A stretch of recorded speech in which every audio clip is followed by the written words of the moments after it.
Hey, what's up, everybody? I am Montell Jordan, pastor of MPC Masterpiece Church. And today's devotional scripture is found in John 15 and 13. And it reads, "Greater love has no one than this, to lay down one's life for one's friends." Now, if we're honest, we all have our own definition of what love is, right? Unconditional love, true love, puppy love, agape love. Although most of us have even heard or used the phrase, "I love you to death," we don't recognize that that phrase has less to do with another person expiring and more to do with us dying to ourselves, our flesh, our ways, our thoughts, our desires. But clarity is kindness. And so John addresses that by sharing that of all the variations and all the different kinds of love that we can come up with, there is a GOAT. There's a greatest love of all times, and the greatest love of all has been defined.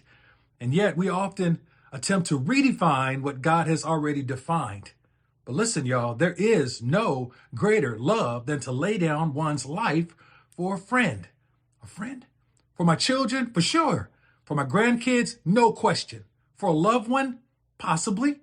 For a friend? Come on, somebody. And yet Jesus Christ not only laid down his flesh and his ways and his thoughts and his desires and his preferences, he laid down his life. He became a living sacrifice for friends who were not friendly. I'm talking about you and me, y'all. Perhaps today is a good day, a great day to lay down our lives, our flesh, our ways, our thoughts, our desires, our preferences, and actually try and resemble the one whose name we carry as Christians. After all, he laid down his life willingly for his friends. No one took his life from him. And so I challenge us today, will you consider laying down part of your life today for a friend?